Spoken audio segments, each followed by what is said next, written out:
शिकायतों का पुतला है मनुष्य।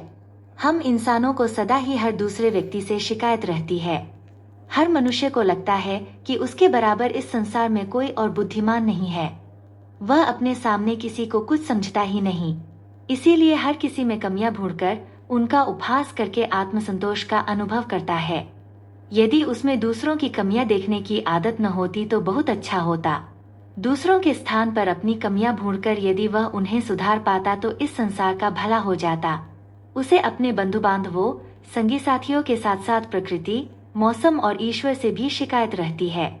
पति पत्नी को एक दूसरे से, बच्चों व माता पिता, घर परिवार के सभी सदस्यों, मित्रों, शत्रुओं, पड़ोसियों, कार्यालयीन साथियों आदि सभी से हमेशा शिकायत रहती है।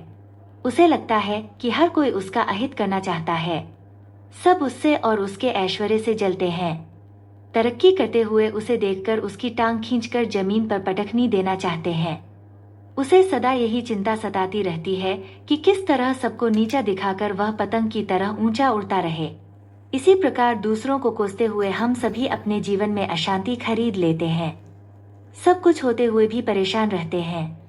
यही एक शंका मन में घुन की तरह लगा लेते हैं कि हमसे कोई आगे न निकल जाए। यदि कोई अपने परिश्रम से आगे निकलने में सफल हो जाता है तब बस फिर उसकी बुराइयां करने की कवायद शुरू होने लगती है।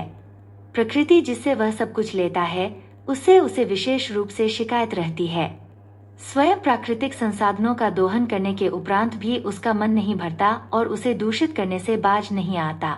जब उसकी मूर्खता से अतिवृष्टि या अनावृष्टि होती है या भूकंप आते हैं तब उनके कारण खेती और अन्य जानमाल की बर्बादी होने की शिकायत करता है। नदियों पर बड़े बड़े बांध और पुल बनाकर सुविधाएं भोगना चाहता है, उन्हें अपने यातायात के लिए प्रयोग करना चाहता है, पर उनकी सफाई पर ध्यान नहीं देना चाहता। इसलिए उनके द्वारा होने वाली तबाही पर बिफरने लगता है। सागर से उसे परेशानी है कि उसका पानी खारा न होकर मीठा होता तो पानी की समस्या हल हो जाती। स्वयं तो वह हर समय पानी को बर्बाद करता है। कुछ विद्वान कहते हैं कि अगला विश्व युद्ध पानी के लिए होगा। पक्षियों से विशेषकर कोयल से उसे यह शिकायत है कि उसका रंग काला है। उसकी मधुर आवाज के साथ यदि रंग भी गोरा होता तो अच्छा होता। फूलों अर्थात गुलाब से शिकायत रहती है कि उसमें कांटे होते हैं। यदि वे न होते तो बहुत अच्छा होता। जब वह उसे तोड़ना चाहता है वे उसे चुभ जाते हैं। पेड़ पौधों से शुद्ध वायु और सभी प्रकार के खाद्यान्न पाकर मुदित होता रहता है, फिर भी उन्हें काटकर अपने घर को सजाने तथा ईंधन के रूप में प्रयोग करने में जरा भी परहेज नहीं करता।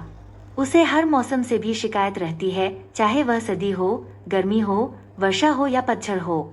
इसी प्रकार पशुओं को अपने आराम और मनोरंजन के लिए पालतू बनाता है और अपने जीभ के स्वाद के लिए मारकर खा जाता है। जब वे इसके विपरीत कार्य करने लगते हैं तब उसकी रातों की नींद हराम हो जाती है।